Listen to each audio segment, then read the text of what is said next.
The morning sun cast long shadows across the palace gardens as Catherine, Duchess of Cambridge, stood by her bedroom window, watching the groundskeepers tend to the roses. Her fingers traced the cool glass as she noticed how the flowers seemed to bloom more beautifully this year, as if nature itself was trying to create something perfect before the inevitable change. William found her there, as he had every morning for the past 3 weeks. He didn't need to ask what she was thinking about. The weight of their decision hung between them like an invisible thread, connecting their hearts while simultaneously pulling them toward an uncertain future. "The children are asking questions again," Catherine whispered, not turning from the window. Her voice carried the exhaustion of someone who had spent countless nights wrestling with impossible choices. "George wanted to know why we've been having so many serious conversations behind closed doors." William moved closer, his footsteps silent on the plush carpet. He had always been her anchor, the steady presence that helped her navigate the complexities of royal life. But now even he seemed uncertain, his usual confidence replaced by a vulnerability that made Catherine's heart ache. "Maybe it's time we started being honest with them," he replied, his hand finding the small of her back. The touch was gentle, familiar, yet charged with the electricity of everything left unsaid. "They're stronger than we think." The decision they faced wasn't one that could be found in any royal protocol manual. It wasn't about duty or tradition or the expectations of millions. It was about two people who had fallen in love under the most extraordinary circumstances, and who now found themselves questioning whether love alone was enough to sustain them through the pressures that seemed to grow heavier with each passing day. Catherine turned to face him, her eyes searching his face for any sign of the carefree young man she had met at university. That William still existed, she knew, buried beneath layers of responsibility and public scrutiny, but lately she had seen glimpses of someone else entirely. Someone tired, worn down by the constant weight of being watched, analyzed, and judged. "Do you remember," she said softly, "that afternoon in our second year when we got caught in the rain walking back from the library? You said you wanted a life where getting soaked was the biggest problem we'd face." William's laugh was soft but tinged with sadness. "I also said I wanted to wake up every morning knowing I could make you smile before breakfast. When was the last time I managed that?" The question hung in the air between them, heavy with implication. They both knew the answer. The spontaneous laughter that had once filled their private moments had been gradually replaced by careful conversations about schedules, appearances, and the ever-present awareness that their every move was being documented and dissected. "The photographers were outside Charlotte's school again yesterday," Catherine continued, her voice barely above a whisper. "She asked me why the nice man with the big camera wanted to take her picture when she was just trying to play with her friends." William closed his eyes, running a hand through his hair in a gesture Catherine recognized as his way of processing overwhelming emotions. They had both known that their children would grow up in the public eye, but the reality of watching their innocence slowly chip away was harder than either had anticipated. "I found myself wondering," Catherine admitted, "what would happen if we just didn't show up to the next engagement? If we took the children and drove somewhere nobody knew our names? If we could be just William and Catherine for a while, instead of the Duke and Duchess of Cambridge?" It was the first time either of them had spoken the possibility aloud, and the words seemed to change the very air in the room. William opened his eyes and looked at her with an intensity that reminded her of their early days together, when the future had seemed full of endless possibilities rather than predetermined obligations. "Where would we go?" he asked, and Catherine could hear in his voice that he wasn't asking hypothetically. She hadn't expected the question, but the answer came immediately, as if her heart had been preparing for this moment. "Somewhere with a garden where the children can run without security cameras. Somewhere I can go to the grocery store without causing a media frenzy. Somewhere you can teach George to play football without it becoming a front-page story." The image she painted was so vivid, so achingly normal, that William felt something crack open in his chest. For 10 years they had built their life around duty, service, and the greater good. They had appeared at countless events, shaken thousands of hands, and smiled for millions of photographs. They had done everything that was expected of them and more. But in that moment, standing in the morning light of their bedroom, they both realized that somewhere along the way, they had forgotten how to simply be themselves. The roles they played in public had slowly consumed the people they were in private. until even their most intimate moments felt scripted and performed. "What if we're making a mistake?" Catherine asked, voicing the fear that had been keeping her awake at night. "What if this feeling passes and we regret giving up everything we've worked for?" William took her hands in his, studying the wedding ring that had become as much a symbol of public commitment as private love. "What if we're making a mistake by staying?" he countered gently.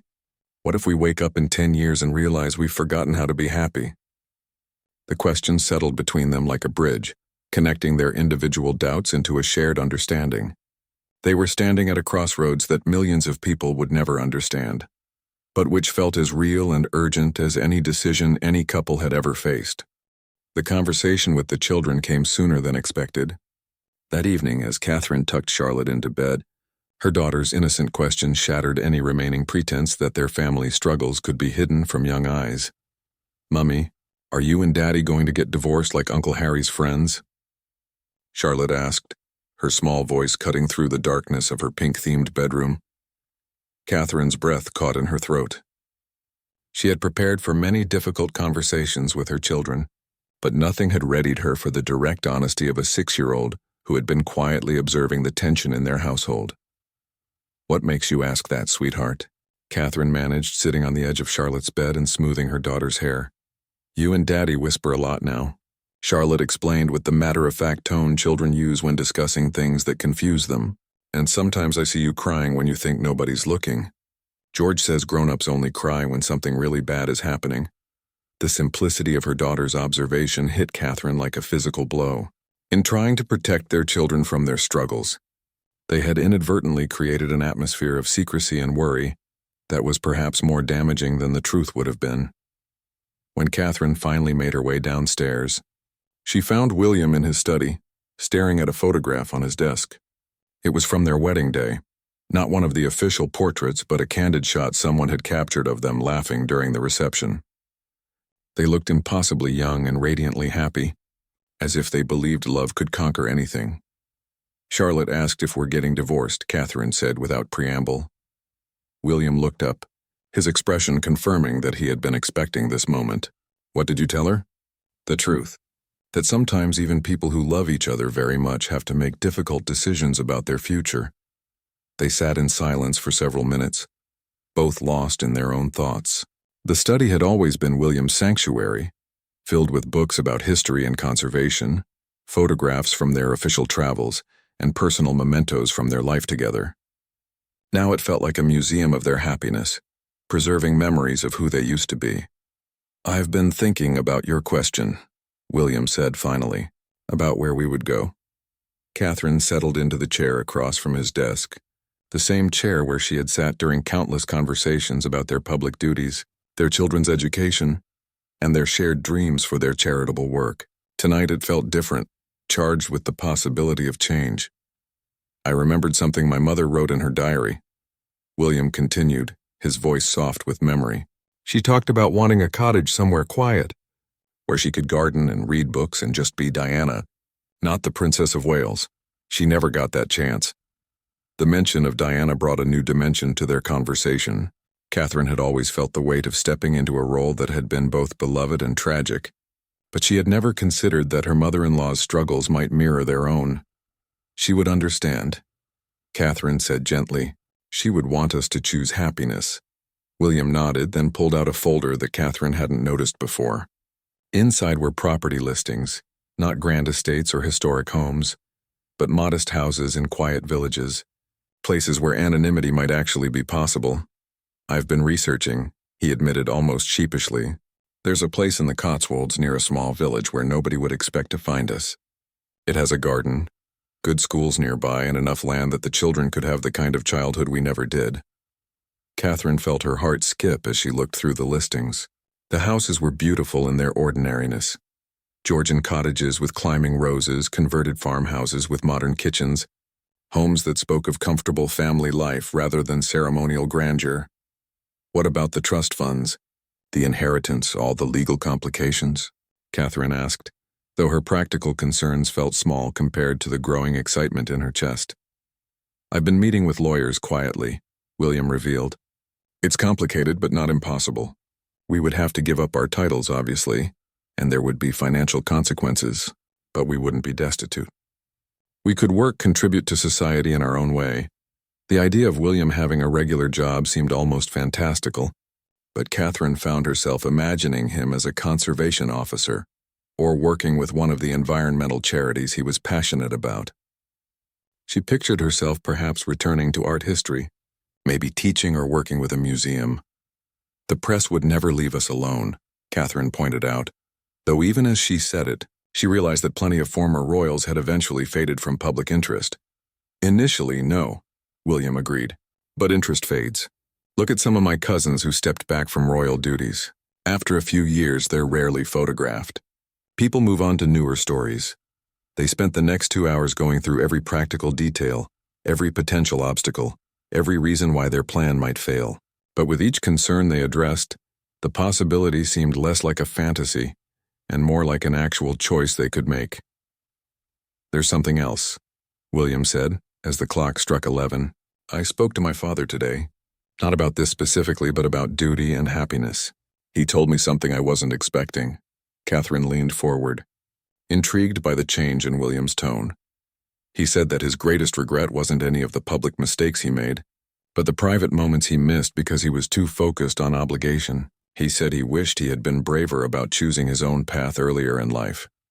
Coming from the man who would one day be king, this was perhaps the closest thing to permission they could hope for. Charles had lived his entire life in service to the crown, but he was also a father who wanted his son to find happiness. What happens next? Catherine asked, though she suspected she already knew. William reached across the desk and took her hand.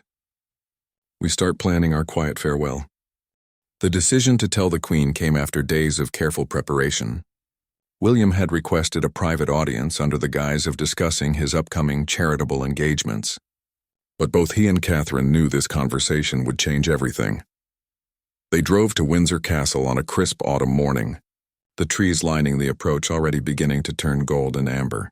Catherine watched the familiar landscape pass by, wondering if this might be one of the last times she would see it as a member of the royal family. She's going to ask if we've thought this through completely, William said as they passed through the castle gates. She's going to want to know that we understand the consequences. Catherine nodded, her hands folded carefully in her lap. They had spent weeks discussing every possible outcome, every sacrifice they would be making. The hardest part wasn't giving up the titles or the official residences, it was the knowledge that they would be stepping away from the charitable work that had given their royal roles, meaning the Queen received them in her private sitting room, a space filled with photographs of her family and personal mementos from decades of service. She looked frailer than Catherine remembered, though her eyes were as sharp and perceptive as ever.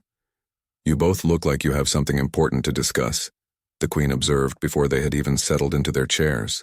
Her ability to read situations had been honed by 70 years on the throne, and she had clearly sensed the gravity of their request for this meeting. William glanced at Catherine, drawing strength from her encouraging nod. Granny Catherine and I have been doing a lot of thinking about our future, about what kind of life we want for our children. The Queen's expression didn't change, but Catherine noticed how her hand stilled on the small dog sleeping in her lap. I see, and what conclusions have you reached? What followed was perhaps the most honest conversation William had ever had with his grandmother. He spoke about the pressure they felt, the way their marriage had been slowly strained by the constant scrutiny, and their growing fear that their children would never know what it felt like to simply be themselves. Catherine found herself sharing stories she had never told anyone, about panic attacks before major events, about the loneliness of never being able to make a friend without wondering about their motives, about watching Charlotte become self-conscious about her appearance because she had overheard photographers discussing her clothes. The Queen listened without interruption, her face revealing nothing of her thoughts. When they finally finished speaking, the room fell into a silence that stretched for what felt like hours but was probably only minutes. You know, the Queen said finally, when I was your age, Catherine, I thought duty and happiness were the same thing. I believed that serving my country would fulfill me completely, and for many years it did. But I also lived through your grandmother-in-law's struggles, William. I watched Diana try to find a way to be both a princess and a person, and I've always wondered if we failed her by not finding a better balance. The admission was unexpected and deeply moving.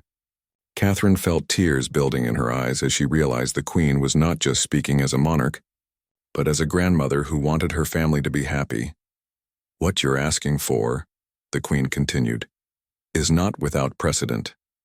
My uncle chose love over duty, though under very different circumstances.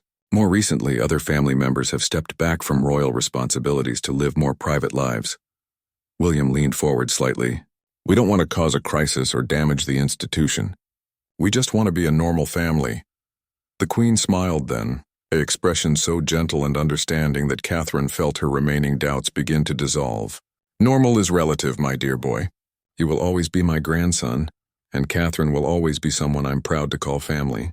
Titles don't change that." They spent the next hour discussing practicalities.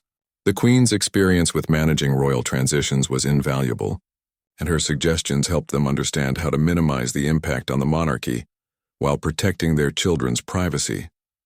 "There will be a period of intense media attention," the Queen warned. "The press will want to know every detail. We'll speculate about your motives. We'll probably paint this as either a romantic escape or a selfish abandonment of duty. You'll need to be prepared for that." Catherine had expected this, but hearing it stated so directly was still sobering. "How do we protect the children from the worst of it?" "By being completely united in your decision," the Queen replied. "Children can weather many storms if they feel secure in their parents' love and commitment to each other. It's uncertainty and conflict that damage them." As their meeting drew to a close, the Queen made a request that surprised them both. "I would like to spend some time with the children before you make any public announcement. Not to try to change your minds, but to assure them that this change doesn't mean they're losing their family or their heritage."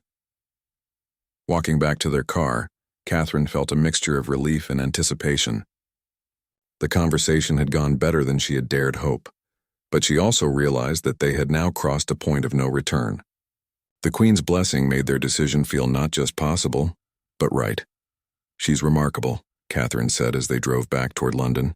"I expected her to try to talk us out of it, to remind us of our obligations." William was quiet for a moment, processing the emotional weight of the conversation. "I think she sees something in our situation that reminds her of other family members who struggled with the balance between personal happiness and public duty. She doesn't want us to become another cautionary tale." That evening, they gathered their children for the most important family meeting of their lives. George at 10 was old enough to understand the basic concepts, while Charlotte and Louis would need more time to process what the changes would mean for their daily lives. "We have something important to tell you," Catherine began, her voice steady despite the magnitude of the moment. "Daddy and I have decided that we want to step back from some of our royal duties so we can spend more time together as a family." The questions came immediately, as expected. Where would they live? Would they still be prince and princess? Could they still see Gangan, their name for the Queen? Would they have to change schools? William and Catherine answered each question with patience and honesty, explaining that while some things would change, the most important things, their love for each other and their commitment to being the best parents they could be, would remain exactly the same. "Will people be angry with us?" George asked, his young face serious with concern. "Some people might not understand at first," William admitted, "but the people who truly care about us will want us to be happy. And sometimes, being brave enough to choose happiness is the most important thing you can do." The weeks that followed their decision were filled with careful preparation and bittersweet moments. William and Catherine found themselves experiencing their royal duties with new eyes, knowing that each engagement might be among their last as senior working royals. Catherine stood in her dressing room at Kensington Palace, looking at the rows of carefully organized outfits that had been chosen for various official occasions. Each dress, each coat, each fascinator told the story of a decade spent in service to the crown. There was the blue dress she had worn to announce George's birth, the coat she had chosen for her first solo engagement, the gown from their tour of India that had been featured on magazine covers worldwide. "It feels strange, doesn't it?" William said, appearing in the doorway. "Packing up a life," Catherine nodded, running her fingers along the fabric of a particular favorite, a green dress she had worn to a children's charity event where she had spent them afternoon reading stories and playing games with kids who reminded her why she had fallen in love with her charitable work in the first place. "I keep thinking about all the people we've met," she said softly. the families who invited us into their homes, the charity workers who shared their stories, the veterans who trusted us with their experiences. Will they understand why we're leaving? This was perhaps the hardest part of their decision. The knowledge that their departure might be seen as an abandonment of the causes and people they had worked so hard to support. William had spent countless sleepless nights worrying about the charities that had benefited from royal patronage, the spotlight that their involvement had brought to important issues. "I spoke to Marcus at the Conservation Trust yesterday," William said, referring to one of his closest collaborators in environmental work. "He told me something that helped put it in perspective." Catherine turned to face him, eager for any reassurance that might ease the guilt they both felt about stepping away from their charitable commitments. "He said that the work itself is what matters, not the title of the person doing it. He reminded me that some of the most effective advocates he knows are people the public has never heard of, individuals who chose to dedicate their lives to causes they believe in, regardless of recognition or status." The conversation was interrupted by a knock on the door. Their private secretary entered with the day's schedule, a reminder that even in the midst of planning their departure, their current responsibilities continued. "Your Royal Highnesses, the car will be ready in 20 minutes for the hospital visit. The children's ward is particularly excited about the Duchess's reading session." As they drove through London toward the hospital, Catherine watched the city pass by with new appreciation. How many times had she made this journey, traveling from one engagement to another, focused on the task ahead rather than the simple beauty of the life happening around her? At the hospital, something magical happened. As Catherine sat surrounded by children in brightly colored pajamas, reading from a picture book about brave little animals who learned to be themselves, she felt a sense of peace she hadn't experienced in months. The children didn't care about her title or her clothes or the photographers waiting outside.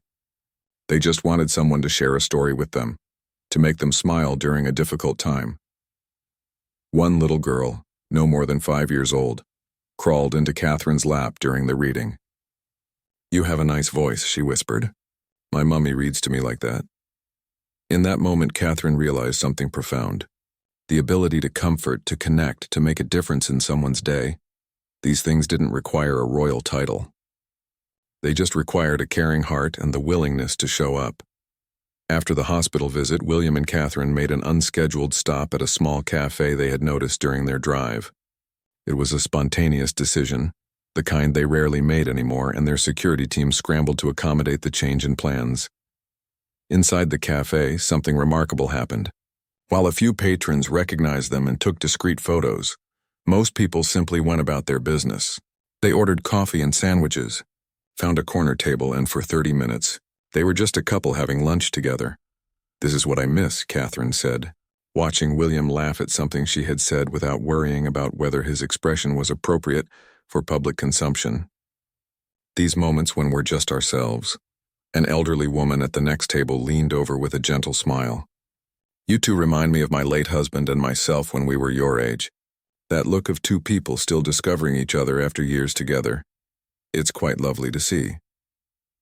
The woman had no idea who they were, but her comment touched something deep in both William and Catherine. They had been so focused on their public roles that they had almost forgotten what it felt like to be seen simply as a couple in love. That evening, they received an unexpected visitor. Prince Harry had flown in from California, having heard through family channels about their decision. The reunion was emotional, filled with the complicated mix of love, regret, and understanding that had characterized their relationship since Harry's own departure from royal duties. "I wish I could tell you it gets easier," Harry said as they sat in the garden at Kensington Palace, watching their children play together. "The media attention, the criticism, the feeling that you've let people down. But I can tell you that waking up every morning knowing you're living authentically, that makes it all worthwhile." Catherine found herself crying as she listened to Harry describe his own journey toward finding peace with his decision. "Do you ever regret it?" she asked. Harry was quiet for a long moment, considering his answer carefully. "I regret the pain it caused our family, the relationships that were damaged, the way it all happened so publicly. But I don't regret choosing to prioritize my mental health and my family's happiness. And seeing you both now, I think you're making this transition with much more grace and planning than I managed." The brothers sat together as the sun set, sharing memories of their mother and talking about their hopes for their children. It was the most honest conversation they had had in years, and it gave William a sense of closure he hadn't realized he needed. "You know what the strangest part is?" William said as Harry prepared to leave the next morning. "I thought stepping back would feel like failure. But it actually feels like the first truly brave thing I've done in years." Harry smiled, embracing his brother tightly. "Mum would be proud of you both. She would understand that sometimes the most courageous thing you can do is choose love over expectation." As they watched Harry's car disappear down the drive, Catherine took William's hand. "Are you ready for this?" she asked. William looked back at Kensington Palace, their home for so many years, then at his wife and children. "I've never been more ready for anything in my life." The day they had chosen to make their announcement dawned gray and drizzly, as if the weather itself understood the gravity of what was about to unfold.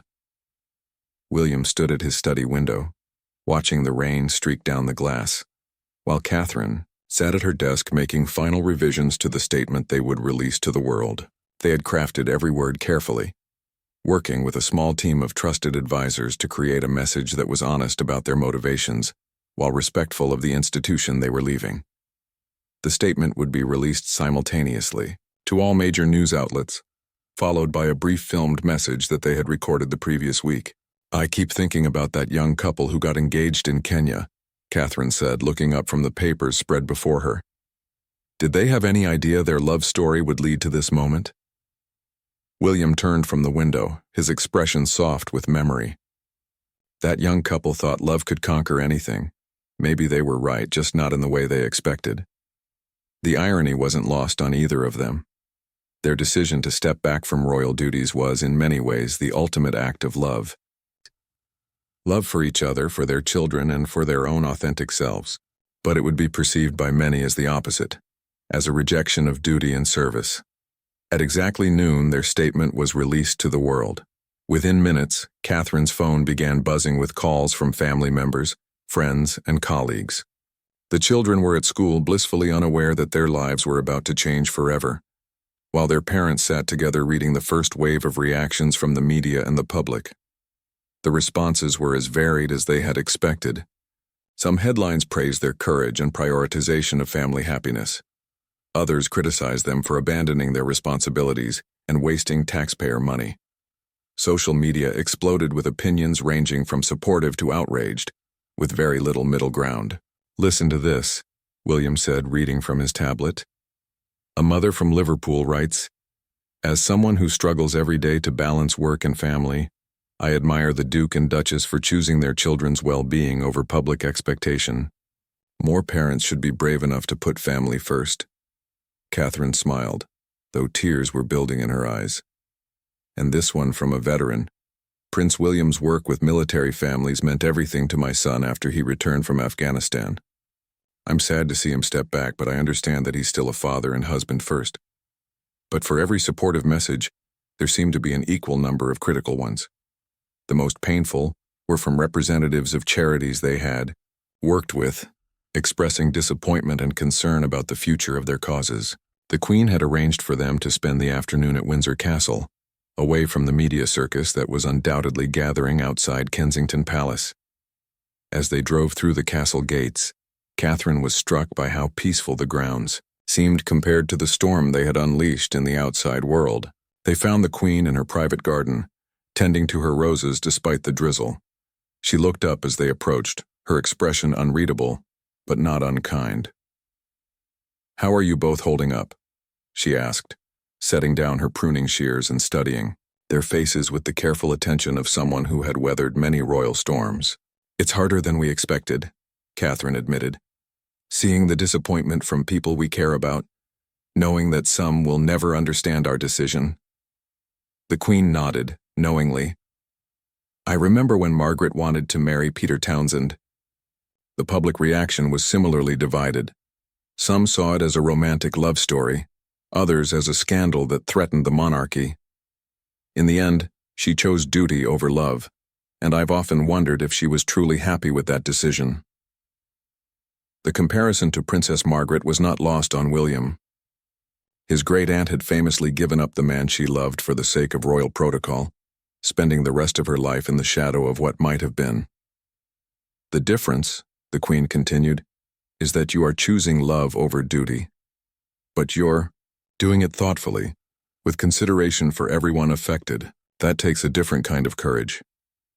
They spent an hour walking through the gardens, discussing practical matters and sharing memories.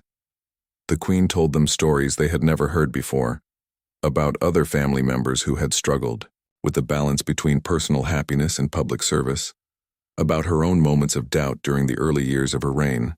The monarchy will survive this, she assured them as they prepared to leave. It has survived much worse. What matters is that you survive it, and that your children grow up knowing they are loved unconditionally. That evening, back at Kensington Palace, they faced their first real test as a family. George had heard about their announcement from classmates, and he came home full of questions and confusion. Tommy said his dad thinks we're being selfish, George announced at dinner, his young face troubled. He said royal people aren't supposed to quit. Catherine felt her heart break a little, seeing her son grapple with concepts no 10-year-old should have to understand. What do you think, George? Do you think we're being selfish? George considered this seriously, his expression so much like his father's when William was working through a difficult problem. I think maybe sometimes adults have to make hard choices and other people might not understand them. But I trust you and Daddy to make good choices for our family. The simple faith in his voice nearly brought both parents to tears. This was exactly why they had made their decision: to preserve their children's ability to trust, to love unconditionally, to believe that family came first. Later that night, after the children were asleep, William and Catherine sat together in their bedroom, scrolling through the hundreds of messages that had poured in throughout the day. Mixed in with the media coverage and official statements were personal notes from friends, colleagues, and even strangers who had been touched by their story. One message stood out among all the rest. It was from a woman named Sarah, who had attended one of Catherine's mental health events 2 years earlier. She wrote about her own struggle with anxiety and depression, and how Catherine's openness about mental health had helped her seek treatment. Your Royal Highness, the message read, you helped save my life by making it okay to admit that I wasn't okay. Now you're showing the world that it's okay to admit that the life everyone expects you to live isn't the life that makes you happy. That's just as important a message, and just as brave. Catherine read the message aloud to William, her voice thick with emotion. This was why their decision felt right, despite all the criticism and confusion. They weren't just choosing their own happiness. They were modeling for their children, and for anyone watching, that authentic living required courage, even when it meant disappointing other people's expectations. No matter what happens next, Catherine said, curling up against William's side, we'll know we chose each other and our family. That's worth everything else we're giving up. William kissed the top of her head, feeling more at peace than he had in months. Tomorrow we start building the life we actually want to live. 6 months later, Catherine stood in the kitchen of their new home in the Cotswolds, flour dusting her apron as she helped Charlotte make cookies for the village school bake sale. The cottage they had chosen was everything they had dreamed of. A honey-colored stone house with climbing roses, a large garden where the children could play freely, and most importantly, the blessed anonymity they had craved for so long. The transition hadn't been easy. The first few weeks after their announcement had been a media frenzy, unlike anything they had experienced before. Photographers had camped outside their temporary rental property, helicopters had circled overhead, and every grocery store trip had turned into a carefully choreographed security operation. But gradually, as they had hoped, the world's attention had moved on to newer stories. The intense scrutiny that had defined their lives for over a decade had slowly faded to a more manageable level of occasional interest. They were still William and Catherine, still recognizable, but they were no longer the most fascinating people in the public eye. Mummy, I think I put too much chocolate chips, Charlotte said, showing Catherine her cookie dough that was more chocolate than dough.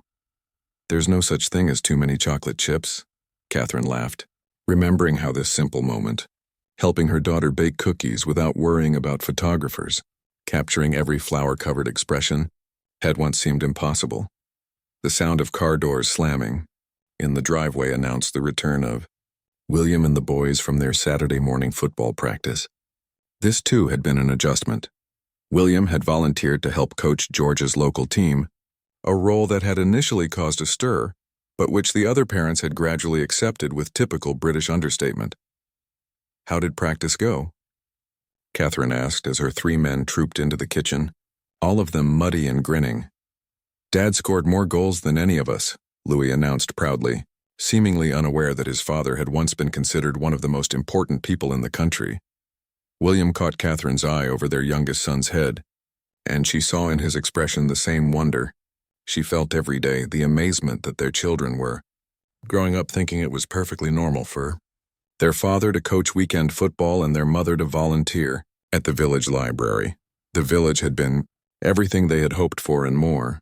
After the initial excitement of having former royals as neighbors had died down, they had been welcomed into the community with a warmth that still surprised them.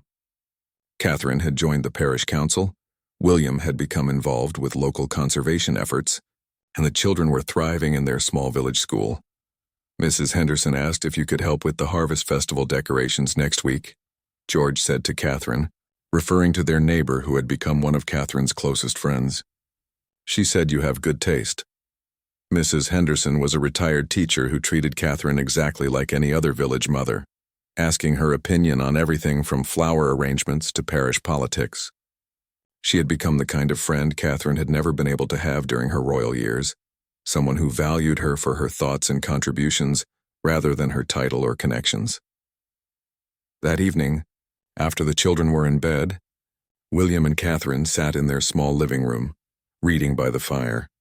It was a scene of domestic contentment that would have been photographed and analyzed if they were still working royals. But now it was simply their Saturday night routine. "I had a call from Harry today," William said, looking up from his book about sustainable farming. "He and Meghan are thinking of visiting next month." The relationship between the brothers had healed considerably since William and Catherine's departure from royal duties. The shared experience of choosing family over duty had given them a common understanding that had bridged years of tension and misunderstanding. "The children would love that," Catherine replied. "Charlotte's been asking when she'll see her cousin Archie again." He also mentioned that there's been some criticism in the press about the cost of our security detail, William continued, his expression growing serious. "Some MPs are questioning whether we should continue to receive protection now that we're private citizens." This was an ongoing source of stress for both of them. While they desperately wanted to live normal lives, the reality was that they would never be completely ordinary. The threat level that had necessitated royal protection hadn't disappeared with their titles, and the thought of their children being vulnerable was terrifying. "What did the security team say about reducing the detail?" Catherine asked, though she suspected she already knew the answer. "They think it's too soon. Maybe in a few more years when the public interest has died down completely. But for now..." William shrugged, acknowledging the complexity of their situation. It was one of many reminders that their new life, while infinitely happier, wasn't without its complications. They still received invitations to high-profile events, still had journalists occasionally showing up at their local pub, still had to consider the public implications of their private choices. But these challenges felt manageable in a way that their previous pressures hadn't. When George came home worried about a math test, when Charlotte needed help with a friendship problem, when Louis had a nightmare, these were the kinds of problems Catherine had always wanted to focus on, the normal challenges of parenthood that had been overshadowed by the constant demands of royal life. "Do you ever miss it?" Catherine asked, a question she found herself asking every few months, usually during quiet moments like this when the contrast between their old and new lives was most apparent. William considered the question seriously, as he always did. "I miss some of the people. I miss feeling like our work was making a difference on a large scale. I miss the sense of purpose that came with representing something bigger than ourselves." Catherine nodded, understanding completely. She missed the platform their royal roles had given them to highlight important causes, missed the ability to bring global attention to issues she cared about. "But," William continued, "I don't miss waking up every morning wondering if today would be the day one of us said or did something that would become a national scandal. I don't miss watching our children become self-conscious because they knew people were watching their every expression, And I definitely don't miss feeling like we were losing ourselves in the roles we were playing. A comfortable silence settled between them, filled with the crackling of the fire and the distant sound of rain beginning to fall on their cottage roof. These quiet evenings had become precious to them. Time to simply exist together without schedules or obligations or the need to be anything other than themselves. "The Queen is coming to visit next week," Catherine mentioned, remembering the call she had received that afternoon. "She wants to see how we're settling in." The Queen had been true to her word about maintaining their family relationships, despite their changed circumstances. She visited regularly, always bringing thoughtful gifts for the children, and treating their cottage as if it were just another family home rather than a step down from royal residences. "I think she's proud of us," William said softly. "I think she sees that we're actually happier, that the children are more relaxed. I think it confirms for her that we made the right choice." As they prepared for bed, Catherine found herself thinking about the woman she had been 6 months ago, anxious, overwhelmed, constantly worried about public perception and royal protocol. That woman seemed like a stranger now, replaced by someone who knew exactly who she was and what mattered most to her. "William," she said as they climbed the narrow staircase to their bedroom, "I think we're going to be okay." He stopped and turned to look at her. This woman who had been brave enough to walk away from a fairy tale in search of something real. "Better than okay," he said, taking her hand. "I think we're going to be happy." 2 years had passed since William and Catherine stepped away from their royal duties, and their quiet farewell had transformed into a beautiful new beginning that neither of them could have fully imagined. The cottage that had once felt like a refuge now simply felt like home, filled with the comfortable chaos of family life and the deep contentment that comes from living authentically. Catherine was in her small home office, a converted bedroom that served as headquarters for the children's literacy charity she had founded. Without the constraints of royal protocol, she had been able to create something entirely her own, a grassroots organization that worked directly with rural schools to improve reading programs. It was smaller in scope than her previous charitable work, but infinitely more personal and hands-on. "Mrs. Cambridge, the delivery truck is here with the books for Woodbridge Primary," called Emma, the young woman who served as both her assistant and co-founder of the charity. Emma was a former teacher who had responded to Catherine's job posting with such enthusiasm and innovative ideas that Catherine had immediately made her a partner rather than an employee. Catherine smiled at the formal address. Most people in the village had long since dropped the royal honorifics, but Emma maintained them out of what she called stubborn respect for Catherine's journey. It was one of many small reminders that while their lives had normalized dramatically, they hadn't become completely ordinary. Through her office window, Catherine could see William in their garden, working alongside their neighbor, Mr. Thompson, to build raised beds for the vegetable garden they had planned. William had thrown himself into sustainable living with the same passion he had once brought to royal engagements, and their property had become a small model of environmental consciousness. The sound of children's laughter drew Catherine's attention to the far end of the garden, where George, Charlotte, and Louis were helping Mrs. Henderson plant wildflowers along the fence line. The sight of her children, dirt-streaked and completely unself-conscious, never failed to fill Catherine with gratitude for the choice she and William had made. "Mummy," Charlotte called out, running toward the house with a handful of daffodils. "Look what we found! Mrs. Henderson says they're from bulbs that have been in the ground for 50 years. The simple joy in her daughter's voice was everything Catherine had hoped for when they made their difficult decision. Charlotte was now 8, George 12, and Louis 6, and all 3 children had blossomed in ways that might not have been possible under the constant scrutiny of royal life. George, in particular, had thrived. The sensitive boy who had once worried about disappointing people with his behavior was now confident and outgoing, captain of his school's cricket team, and passionate about environmental science. He spoke often about wanting to study conservation in university, inspired by his father's work but driven by his own genuine interests rather than inherited obligations. "Your father's on the phone with Uncle Harry," Catherine told Charlotte, taking the flowers and giving her daughter a hug that left them both slightly muddy. "They're planning Harry's visit next month." The relationship between the brothers had not only healed, but had become closer than it had been since their teenage years. Their shared experience of choosing family over royal duty had created a bond that transcended their previous conflicts, and their children had become genuinely close cousins despite the distance. That evening, the family gathered around their kitchen table for dinner, a ritual that had become sacred to them. Without private secretaries managing their schedules or official engagements dictating their evenings, they had been able to establish routines that prioritized being together. "Tell us about your day," William said to George, a question that had replaced the formal debriefings that had once characterized their conversations. George launched into an enthusiastic description of a science project about renewable energy, his eyes bright with excitement as he explained his plans to build a small wind turbine for the school's environmental fair. Listening to him, Catherine was struck by how naturally he spoke about his interests, without the careful consideration of public perception that had once influenced every royal family conversation. "I want to show everyone that kids can make a difference too," George said, echoing words his parents had spoken countless times during their royal years, but with the authenticity that came from genuine passion rather than inherited duty. "That's exactly right," William replied, and Catherine could hear in his voice the pride of a father whose son was developing his own sense of purpose. Change happens when people care enough to try, regardless of their age or position. After dinner, as had become their tradition, the family gathered in the living room for what they called reflection time, an informal sharing of the day's best moments and any worries or concerns. It was a practice Catherine had instituted to ensure that despite their busy individual lives, they remained connected as a family unit.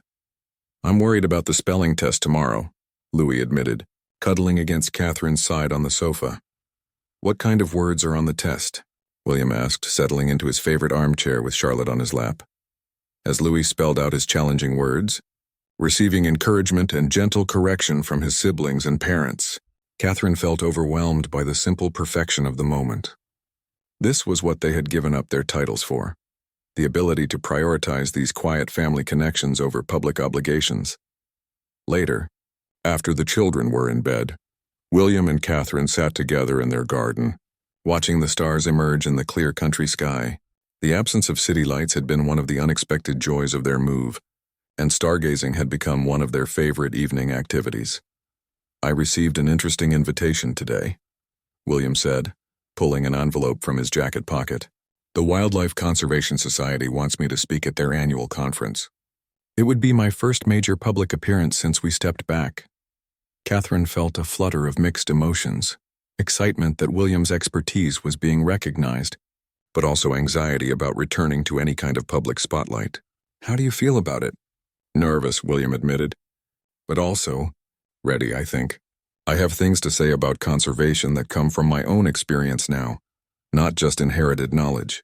Working with the local environmental groups, seeing how grassroots efforts actually function, I feel like I could contribute something genuine." This was exactly what Catherine had hoped would happen, that their time away from royal obligations would allow them to develop their own authentic voices and expertise, rather than simply representing institutional positions. "The children would be so proud," Catherine said, taking his hand, "and you'd be speaking as yourself, not as a representative of anything except your own convictions." They sat in comfortable silence, both contemplating how much they had changed in 2 years. The couple who had made the difficult decision to step away from royal life had evolved into people who were genuinely comfortable with who they were, rather than who they were expected to be. "Do you think we'll ever stop being grateful for this choice?" Catherine asked, gesturing toward their cottage, their garden, their peaceful life. William considered the question, then smiled. "I hope not. I hope we never take for granted how extraordinary it is to wake up every morning knowing we can be exactly who we are." A shooting star streaked across the sky above them, and Catherine made a wish not for anything to change, but for the wisdom to continue choosing love and authenticity over expectation and obligation. They had learned that sometimes the most courageous thing you can do is walk away from a life that looks perfect from the outside in order to build something real and meaningful on the inside. Their quiet farewell had indeed left millions in tears, but not tears of sadness. They were tears of recognition, of seeing two people brave enough to choose happiness over duty, family over obligation, authentic love over public perception. In stepping away from their fairy tale, William and Catherine had created something even more powerful, a real love story that gave permission for others to prioritize their own happiness and authenticity. As they walked hand in hand back to their cottage, Catherine realized that their story wasn't ending. It was just beginning. The Duke and Duchess of Cambridge were gone, but William and Catherine, husband and wife, parents and partners, were more themselves than they had ever been. And that was exactly the fairy tale ending they had always wanted, even if they hadn't known it at the time.